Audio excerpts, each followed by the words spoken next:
Matapos atakihin ng misteryosong itim na lalaki ang pinuno ng Bao Demon Sect, siya ay tumilapon sa bangin dahil sa lakas ng impact ng pag-ataking yon.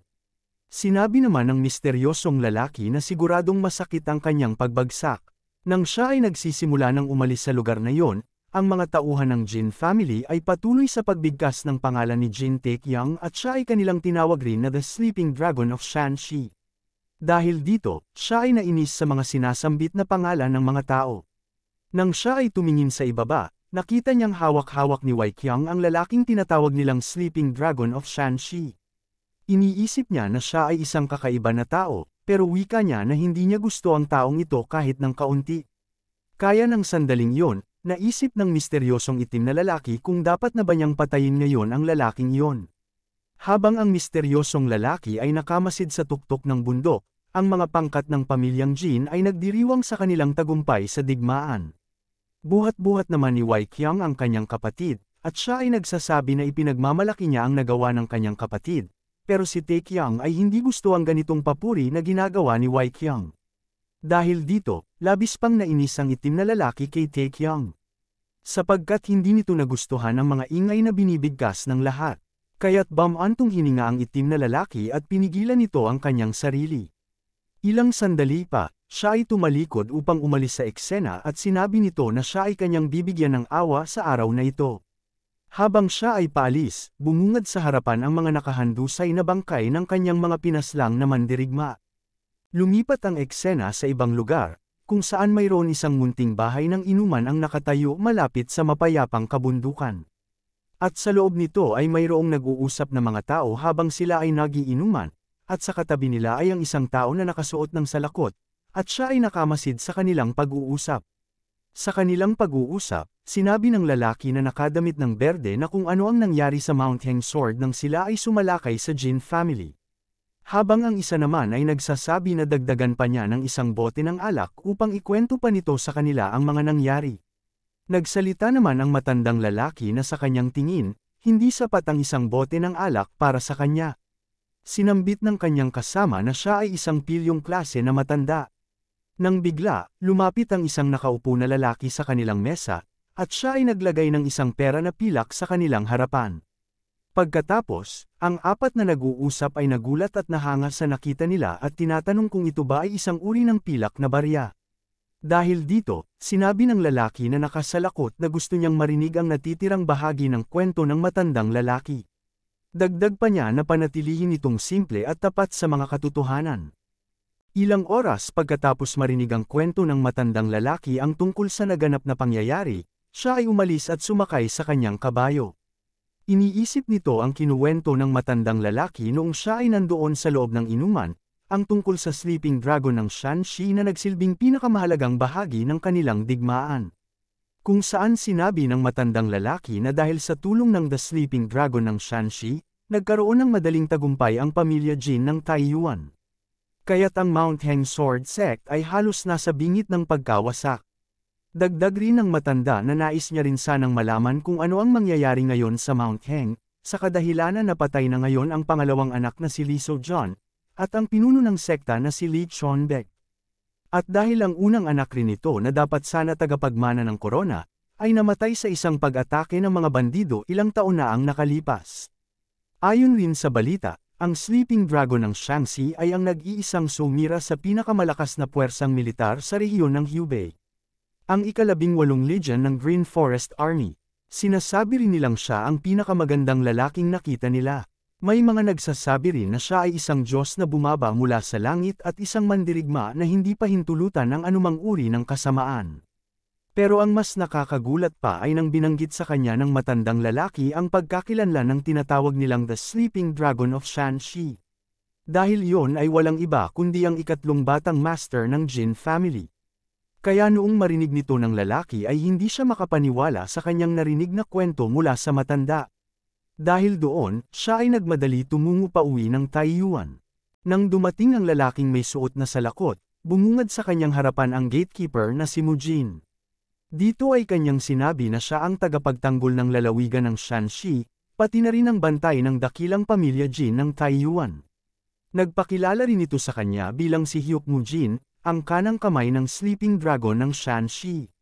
Kaagad niyang nilapitan ang lalaki sa kanyang harapan habang ang kanyang kamay ay nakaturo sa kanya. Sinabihan niya ang lalaki na siya ay magmadali at sabihin ang kanyang pangalan at layunin sa pagbisita sa kanilang lugar.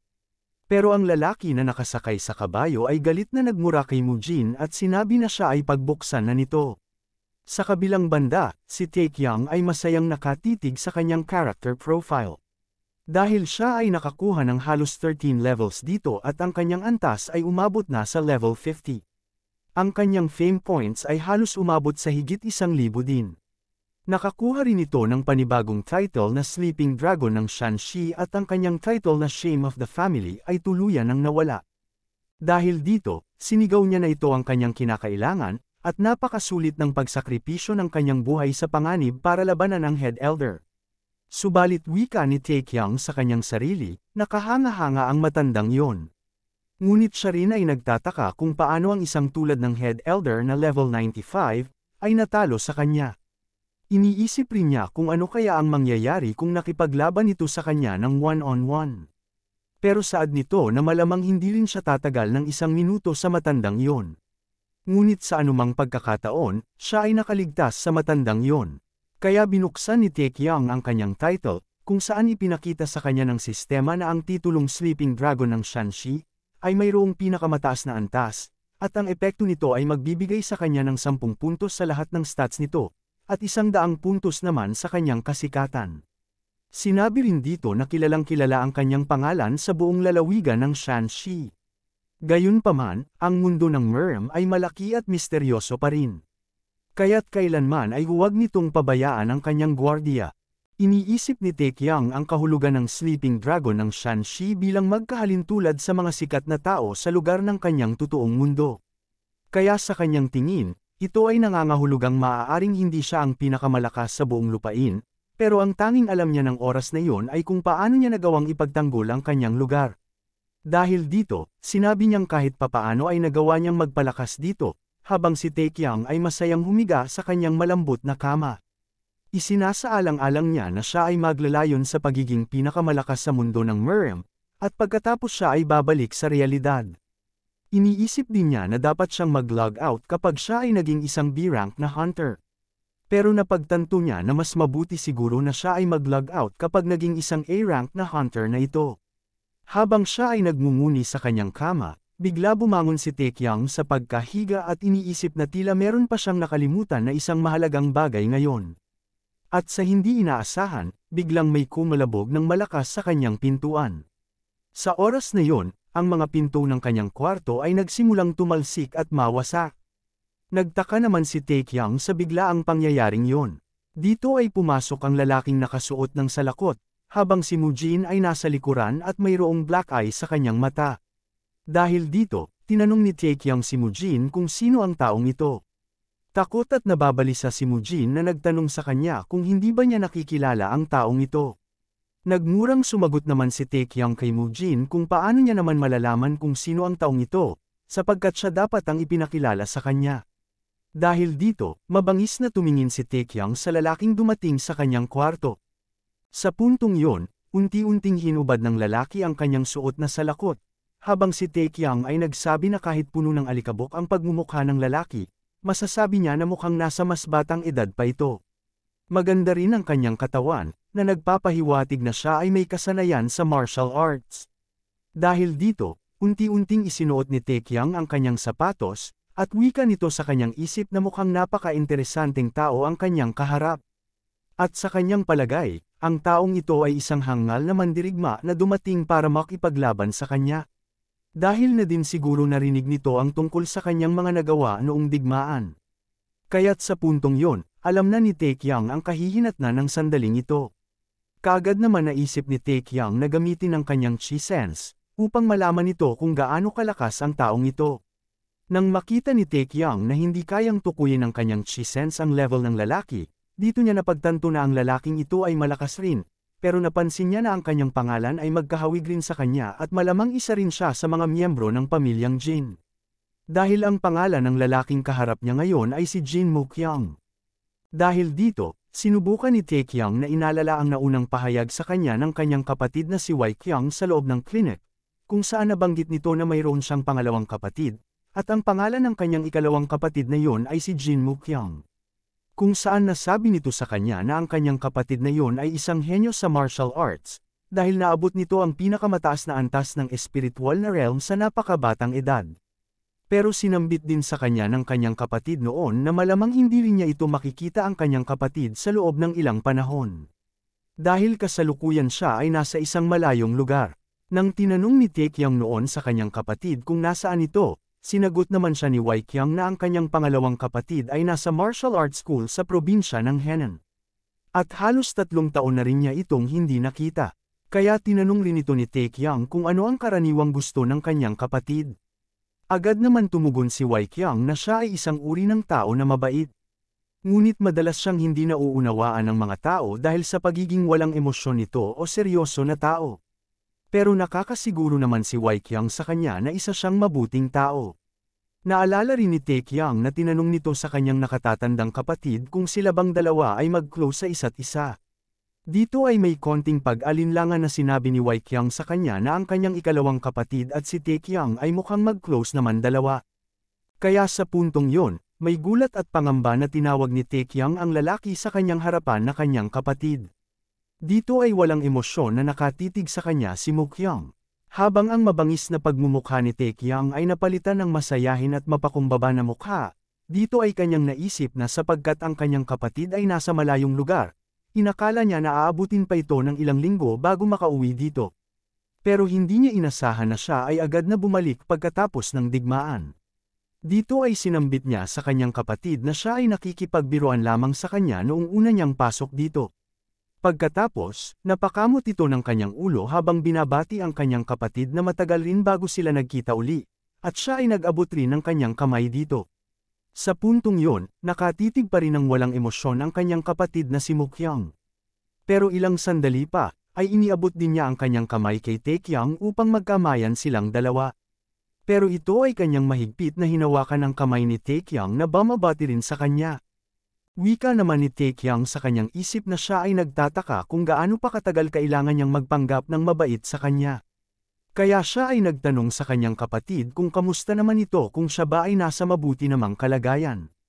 Sa oras na yon, tinawag ni Mukyang ang pangalan ni Taekyang at siya ay mayroon katanungan sa kanya. Nakangising sumagot naman si Taekyang sa kanya kung ano ito, ngunit siya ay nakaramdam ng kaunting pagkaiba ng ihip ng hangin. Dito ay mapaghimagsik nagtanong sa kanya si Mukyang na mukhang naging medyo impormal ang paraan ng kanilang pag-uusap ngayon. Ilang sandali pa, ang hinahawakan niyang kamay ni Taekyang ay kanyang hinagis pataas, dahilan na siya ay lumipad sa ere.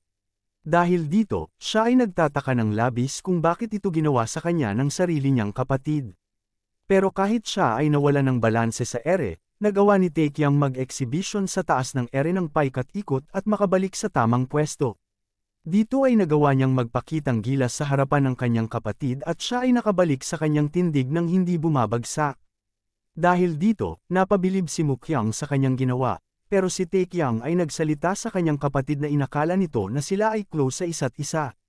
Pero pabalang na sinagot siya ni Mukyang na sila ay magkalapit ng sobra sa kanyang kamao at katawan, kaya't oras na para batiin nito ang kanyang kamao. Dahil dito, sinabi ni Taekyang sa kanyang sarili na siya ay nagkamali na pagkatiwalaan ang mga salita ng kanyang hangal na mapag-alagang kapatid. Kung saan nabanggit nito sa kanya na sila ay mag-close sa isa't isa ni Mukyang. Nagsalita ang ating bida sa kanyang kapatid na siya ay nagagalak na makita siyang muli, tinawag niya rin ito bilang si Mr. Feast. Nagpahayag naman si Mukyang sa ating bida na mukhang lumaki na ng husto ang kanyang nakababatang kapatid. Sa mabilis nitong galaw, agad siyang lumapit kay Taekyang at sinabi sa kanya na mukhang nakikipaglaro yata ito sa kanya. Nang oras na yon, nagulat si Taekyang sa biglaang paglapit ng kanyang kapatid. At siya ay kanyang sinalubong ng napakalakas na suntok sa kanyang tiyan, dahilan na siya ay mapuruhan ng labis. Pagkatapos, nakaramdam ng pighati si Taekyang sa tinamong suntok mula sa kanyang kapatid. Wika sa kanya ni Mukyang na kay tagal na rin simula ng huli niyang pinatikim ng tinatawag niyang spicy feast o maanghang na kamao ang kanyang nakababatang kapatid. Habang si Taekyang ay napahawak sa sakit ng kanyang tiyan. Pero mabilis na nakarecover ang ating bida at gumanti ito ng suntok sa kanyang kapatid, habang siya ay kanyang ininsulto na napakapangit naman ang kanyang ipinangalang teknik sa kanyang kamao. Subalit nagawa ni Mukyang na makaiwas sa paparating na counter-attack ni Taekyang sa kanya. Matapos nitong iwasan ang pag-atake ni Taekyang, siya ay kanyang sinuntok sa likurang bahagi ng kanyang katawan. Dahil dito, galit na lumingon si Taekyang sa kanyang kapatid. Subalit, siya ay kanyang pinatamaan ng marami pang suntok sa kanyang mukha at katawan. Matapos nito, nagsalita si Mukyang sa kanya na siya ay hindi pa tapos sa kanya, habang sinusundan ito ng isa pang suntok papunta kay Taekyang. Ngunit sa hindi inaasahan, nagawa ni Taekyang na pigilan ang suntok ni Mukyang.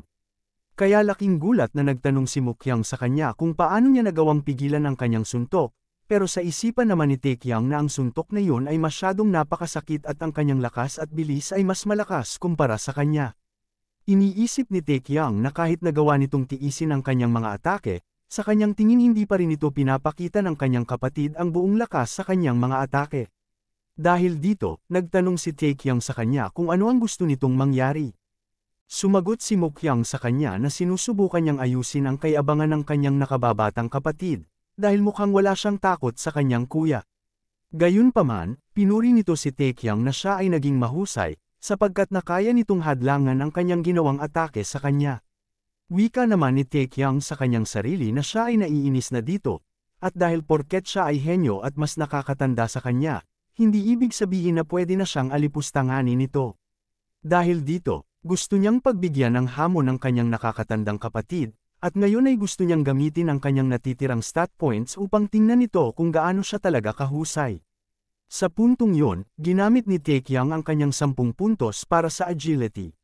Pinuna naman ni Mukyang ang pinapakita ni Taekyang na seryoso at nakakatakot na pagmumukha. Pero si Taekyang ay sumagot sa kanya na ito ang kanyang normal na ekspresyon at walang may pinagkaiba dito, habang siya ay naghahanda na sa laban nila ni Mukyang. Sa kanyang tugon, sinambit nito na tila hindi masyado madaldal ngayon ang kanyang kapatid at masyado itong nagtitipid sa kanyang mga sinasabi. Kaagad na sumugod ng pag-atake si Mukyang sa kanya, pero sa mabilis na reflexes ni Taekyang siya ay nakaiwas sa kanyang pag-atake, at ang kanyang suntok ay tumama sa isang aparador. Dahil dito, siya ay nagulat sa taglay na bilis ni Taekyang.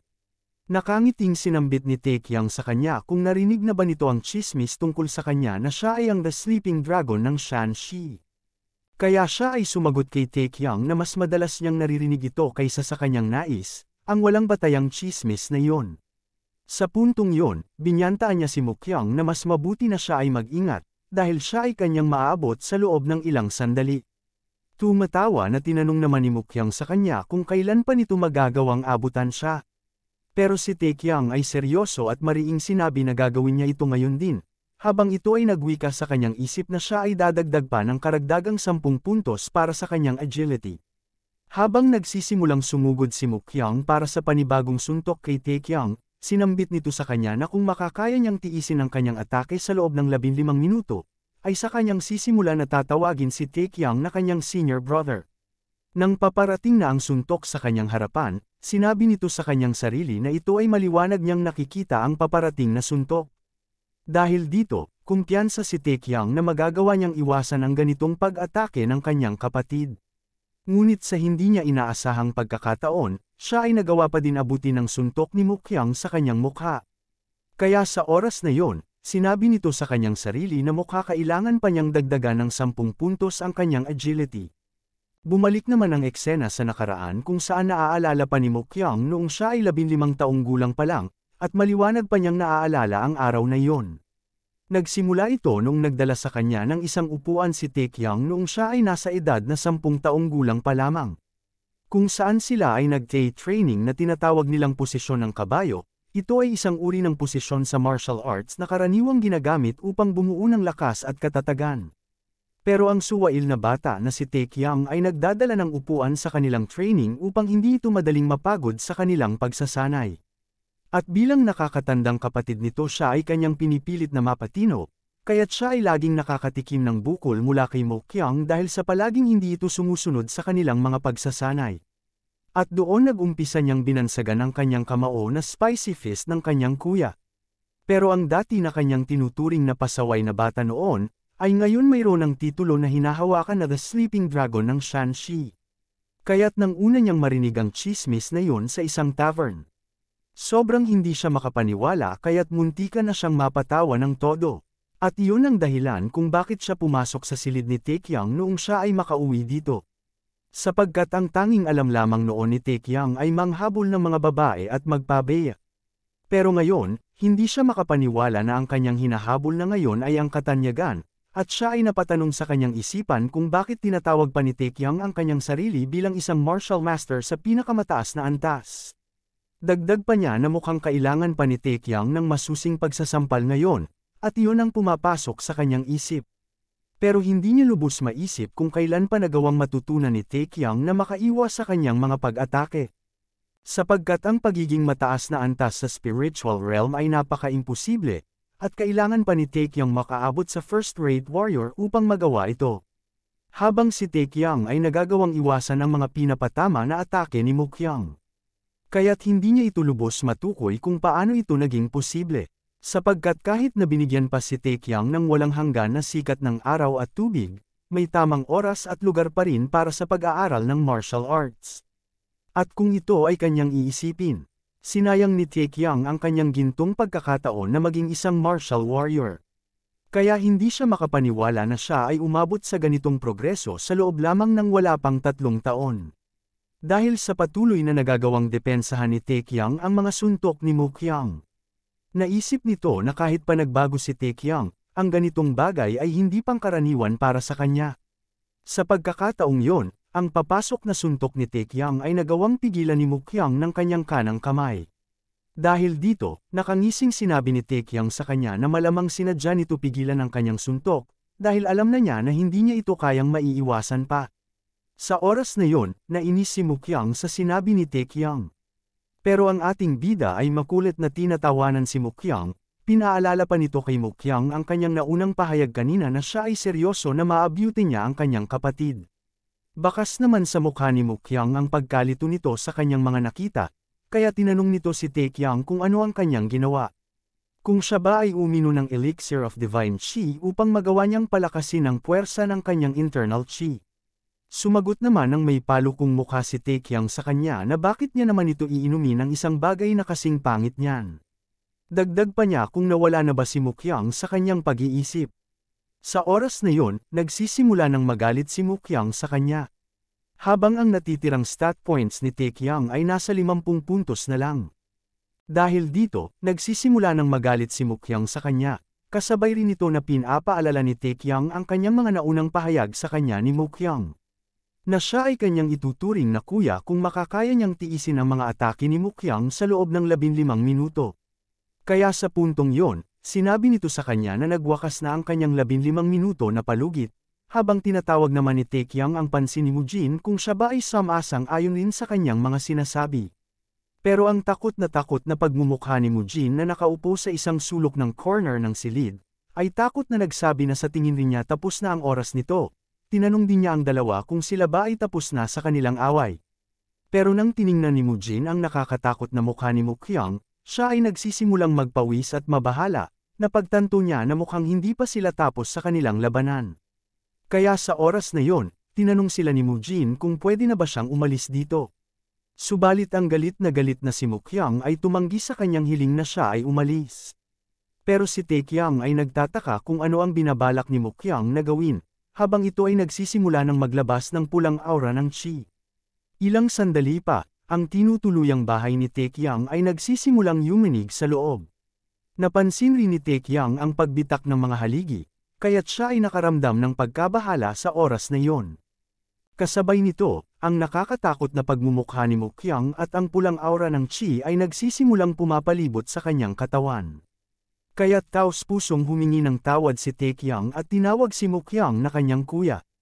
Idinagdag rin niya na sa kanyang tingin napasobra yata siya ng biro sa kanya. Pero mariing sinabi ni Mokyang sa kanya na sila ay magpapatuloy kung saan sila tumigil ng kanyang hangal na kapatid. Matapos masaksihan ni Mujin ang nakakatakot na pangyayari, siya ay sumigaw at humihingi ng tulong sa labas. Ilang sandali pa, nagsimulang sumabog ng malakas sa taas ng bubong ng tinutuluyang bahay ni Taekyang. Kasabay nito, dali-daling pumunta ang kanyang kapatid na si Wei Qiang at Wei Pang sa lokasyon ng kanilang pangyayari.